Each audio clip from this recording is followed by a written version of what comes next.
Hi, in this short video I'm going to go through the process that I use to create buttons using the Cricut Explore Air 2 and the Affinity Designer graphics program. You can use the Cricut Design Space application to do this as well, but I feel like I have more control in a graphics program, and I've created a template for it, which you see on the screen here. I believe that template should probably also work okay in Illustrator or whatever your graphics program of choice is. It's fairly simple. I've created a safe zone that you can work with. Basically, the buttons have a bunch of material that gets wrapped around, so you've got an area that you can't really work with. So for a 1.25 inch button, you lose about a half an inch, so the overall image that you're going to export is going to be about 1 3/4 inches. So using this template, it's really simple. You just save an image from online somewhere. I'm going to use Bluey in this case. My kid loves Bluey. I've made some of these before. And you can see that Bluey's not really the right size for this. So first off, we'll drag him down under here, under the button. Well, that'll crop him there. And you can see that he's trapped within the button, and that's good, but we also want to work within that safe zone there. So only the stuff inside that ring is going to be visible. Look at it, kind of around there. Now you can make it bigger if you want as well. Sometimes just the very edge of this might show. It just depends on how exact you are when you make the button itself. And it doesn't matter too much. Buttons aren't spot on. So that's with it trapped under the button layer. And you can also trap it under the safe zone layer, and you can see that it really chops it. I don't know that I'd really recommend that, only because, again, you've got to be super precise when it comes to the actual button making and the cutting and all that. So right here is fine. After you've got it in there, you uncheck the safe zone because that little ring would actually print. I've added a little bit of width to it so you can see it. So you select what you want, and that's what you export. So we'll go File, Export, and then we can see Selection Only. So when I export this as a PNG, then we're going to go over into the Cricut Design Space and import it. So we'll just go ahead and choose Export. It's going to be much larger than we need. That's okay. We'll just call this one Bluey. Okay, over in the Cricut Design Space, I've already uploaded the image as well as a couple of other ones. And we'll just add these to the canvas. You don't need to add the same image multiple times if you want to print several, to make several buttons. There's an option you can choose to select more than one. Let's go over to the canvas, and there's my images. They're all too big. That's okay. I'm just going to Control A to select all, and I want them all to be 1.75 inches. So we can get them all in one shot with that. That's not 1.75 inches.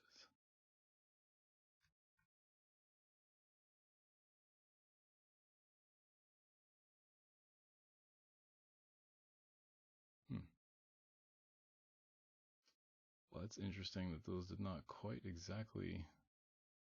Must have typoed that. That's okay.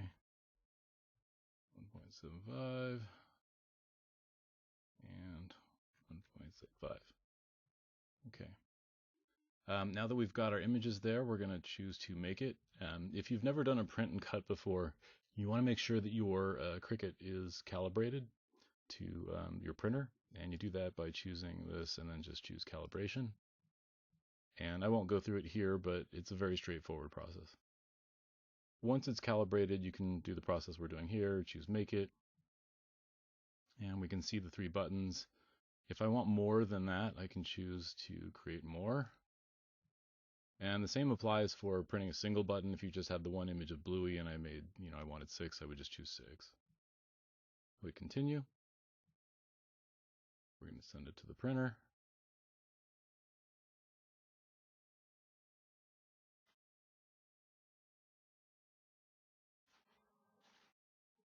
Okay. I'm going to switch over to the camera, and I will walk you through how I line it up on the mat, send it through the printer, and do the actual button making process.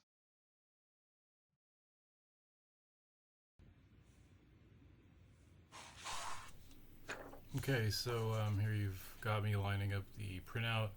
You can see the registration marks as well as the ones around the Felix button. Those are added by the Cricut software so that it can detect where the edges are.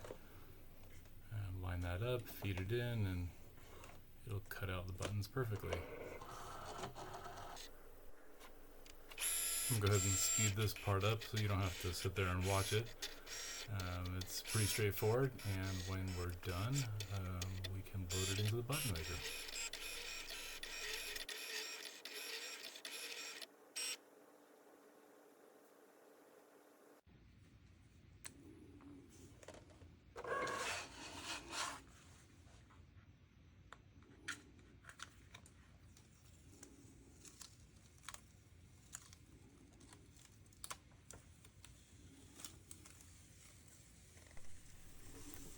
So this is a standard process we've all done a bunch of times before. Get the blanks out.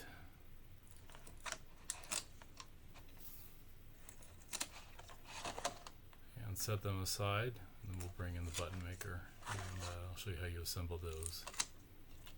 This method of print and cut is absolutely the way to go if you want to make professional looking buttons in any kind of bulk at all.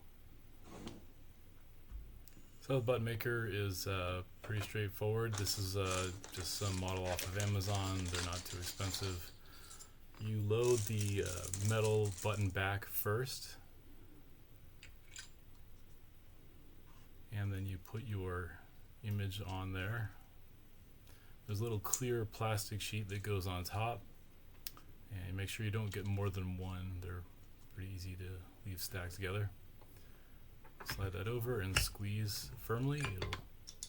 It'll wrap your image around the blank, and then you're going to put the button back in at about a 45-degree angle, because when it slides over it rotates. Give it a squeeze, and there you go. Easy peasy.